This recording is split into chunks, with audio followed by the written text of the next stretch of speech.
Hi friends, இன்னைக்கு என்ன இந்த வீடியோவில் பார்க்க போறீங்க தெரியுமா? இன்னைக்கு எங்கள் வீட்டில் வந்து லஞ்ச் வந்து சிக்கன் ஸ்பெஷல் தான்.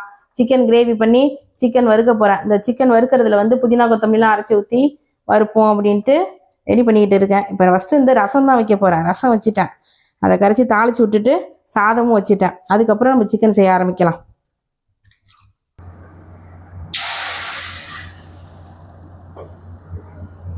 ரசம் தான் சீக்கிரம் வைக்கிறதுனால அதை தான் நான் முதல்ல வைப்பேன். நம்ம வந்து சிக்கன் வறுக்கிறதுக்கு இஞ்சி பூண்டு இதெல்லாம் அரைச்சி வச்சுட்டேன். வெங்காயம் தக்காளி அப்புறம் வந்து புதினா கொத்தமல்லாம் அரைக்கணும், அதை அரைச்சிப்போம். இதை ஊற வைக்கணும்னு டேரெக்டாக தாளிச்சு விட்டுற வேண்டியதான். அதான் 4 லெக் பீஸ் வந்து கொடுத்துருக்காங்க, அதை மட்டும் போட்டு வறுக்கலான்னு தான்.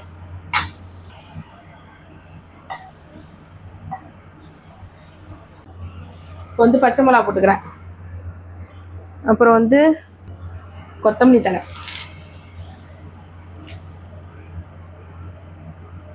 இதை கொஞ்சம் தாளிக்க எடுத்து வச்சுக்கோ. அப்புறம் புதினா,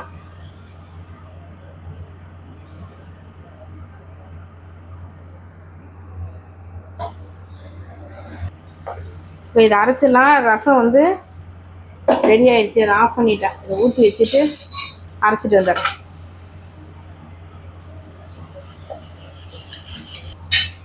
ஃபஸ்ட்டு கிரேவியை தான் தாளிக்க போகிறேன். வெறும் கிராம்பு தான் போட்டிருக்கேன்.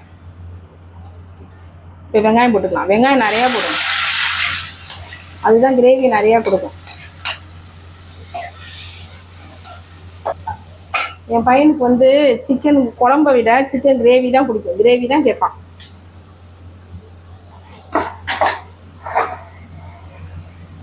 சோம்புத்தூள் போட்டுக்கலாம். இட்லிக்கு மட்டும்தான் சிக்கன் குழம்புனா அவனுக்கு பிடிக்கும், மற்றபடி ரைஸுக்கு வந்து ரொம்ப சாப்பிட மாட்டான். கிரேவி தான்.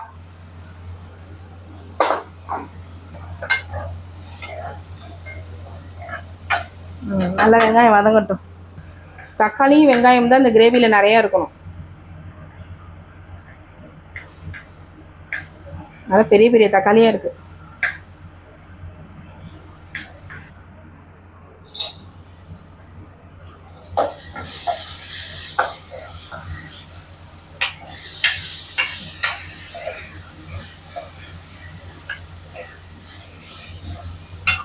தக்காளி நல்லா வதங்கட்டும். இது வதங்கிறதுக்கு நம்ம சிக்கன் வறுவலுக்கு ரெடி பண்ணிடலாம்.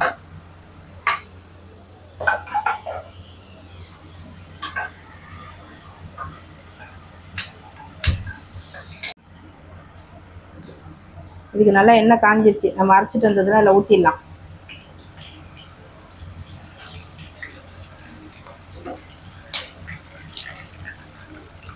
இதுலேயே வந்து இஞ்சி பூண்டு போட்டுடலாம். நான் அதை தனியாக அரைச்சி வச்சுட்டேன் கிரேவிக்கு வேணும்ன்ட்டு.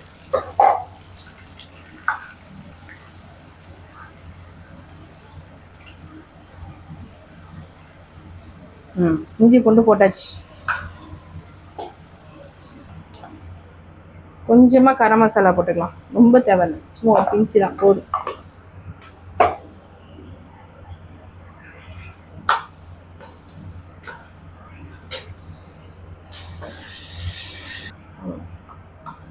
இப்போ மிளகாத்தூள் மஞ்சத்தூள்லாம் போட்டுடலாம். இதில் நான் வந்து பச்சை மிளகா அரைச்சாலும் மிளகும் போடுவேன், ஆனால் கொஞ்சம் மிளகாத்தூளும் போடுவேன், அப்போ தான் நல்லாயிருக்கும். அதுமாதிரி இதுக்கும் போட்டுக்கலாம்.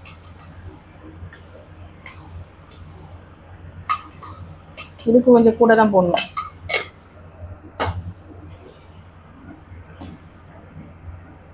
மஞ்சத்தூள்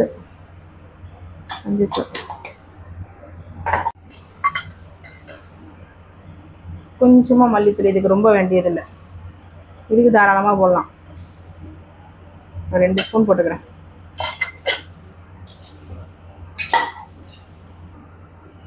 உப்பு இதுக்கும் போட்டுக்கலாம்.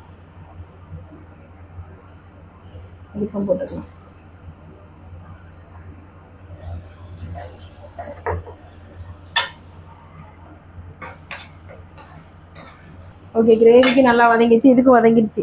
சிக்கன் போட்டுருவோமா?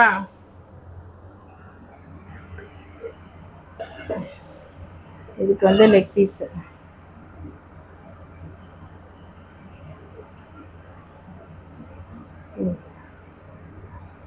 இதுக்கு வந்து மட்டர் சிக்கன்.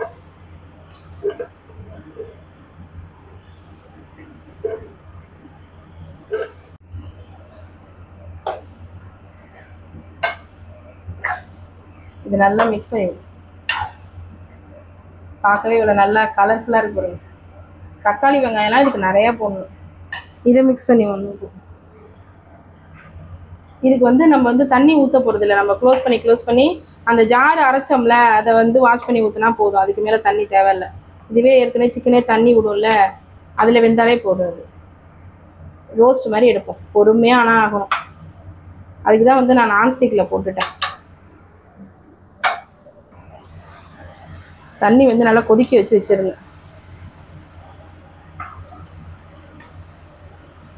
இது நல்லா வெந்ததுக்கப்புறம் நம்ம தேங்காய் ஊற்றணும். தேங்காய், மிளகு, ஜீரகம் எல்லாம் சேர்த்து அரைச்சி ஊற்றினோம்னா கிரேவி ரெடி.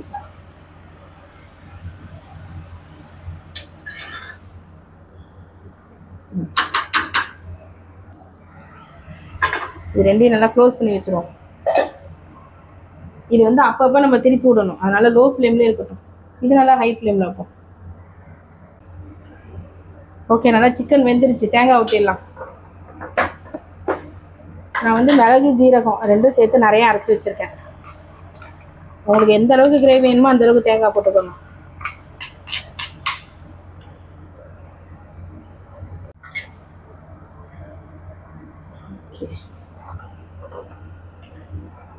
இப்போ கிரேவி ரெடி. நல்லா திக்கானோடனே இதை ஆஃப் பண்ண வேண்டியதுதான்.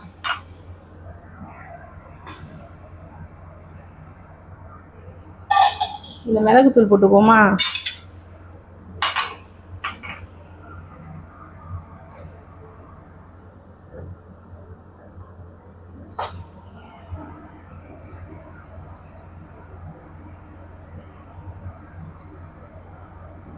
மிளகுத்தூள் நல்லா தாராளமாக போடுங்க. அந்த ஃப்ளேவர் நல்லாயிருக்கும் சாப்பிடும்போது. இப்போ திருப்பி விட்டுரு. இது அப்பப்போ திருப்பி நம்ம வந்து கொஞ்சமாக தான் தண்ணி ஊற்றினேன். நான் ஜார்லேருந்து கொஞ்சம் தான் கழுவி ஊற்றினேன். அப்போ பார்த்தா அவ்வளோ தண்ணி இருக்குது.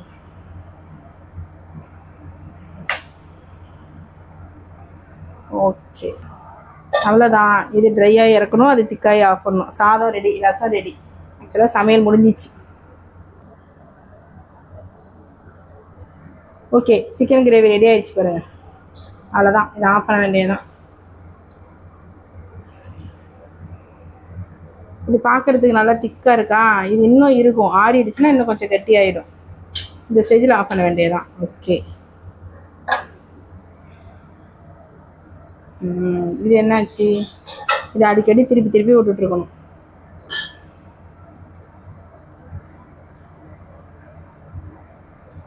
பொறுமையாக இருக்கணும்.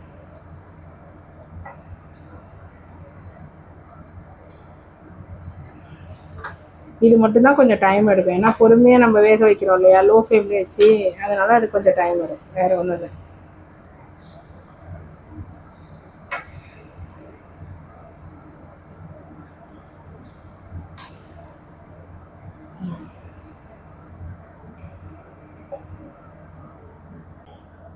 ஓகே ஃப்ரெண்ட்ஸ், சிக்கன் வறுவலும் ரெடி. சூப்பராக இருக்குது பார்க்கவே. சாப்பிட வேண்டியதான். முட்டை மட்டும் பாப்பாவுக்கும் பையனுக்கும் வேவிக்கணும். அதை வேக வச்சுட்டு சாப்பிட வேண்டியதான். ஆஃப் பண்ணிடுவோமா? ஓகே ஃப்ரெண்ட்ஸ், சிக்கன் வறுவல், சிக்கன் கிரேவி எல்லாம் ரெடி. பாப்பா சாப்பிட்டுட்ருக்கா. நல்லா இருக்கா பாப்பா? நல்லா இருக்கா? உரைக்கலையே. இந்த சிக்கன் வந்து நல்லா சாஃப்டாக வந்துருக்கு. அந்த இதுக்கு கிரேவியில், அப்புறம் வந்து இந்த வறுவலில் எல்லாத்துலேயுமே. அதை ஃபஸ்ட்டு அந்த வறுவலை மட்டும் தனியாக சாப்பிடணும். நல்லாயிருக்கும். அது உரைக்கல உனக்கு? புதினா போட்டுருக்கோம்ல, நல்லா ஃப்ளேவர் சூப்பராக இருக்கும். செம்ம டேஸ்ட்டு.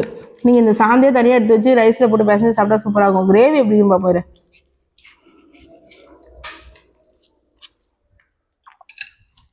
கிரேவி செம்மையாக இருக்கும். இதுக்கு நல்லா சப்பாத்தி நல்லாயிருக்கும், ரைஸுக்கு நல்லாயிருக்கும். நல்லா கடையில் புரோட்டா வாங்கி கூட தொட்டுதிங்களாம். அந்த கிரேவி நல்லாயிருக்கு. ஓகே ஃப்ரெண்ட்ஸ், வீடியோ முடிச்சுக்கலாமா? பாப்பாவுக்கு வந்து நான் பொறுமையாக ஊட்டணும். 1 மணி நேரம் ஆகுவா அதை சாப்பிட்டு முடிக்கிறதுக்கு. இந்த வீடியோ இதோட முடிச்சுக்கலாம். இந்த வீடியோ உங்களுக்கு பிடிச்சிருந்தா லைக் பண்ணுங்கள், ஷேர் பண்ணுங்கள், சப்ஸ்கிரைப் பண்ணுங்கள். எல்லாத்தையும் கரெக்டாக சொல்லிட்டேனா? நீ சொல்லு. ஓகே ஃப்ரெண்ட்ஸ், பாய்.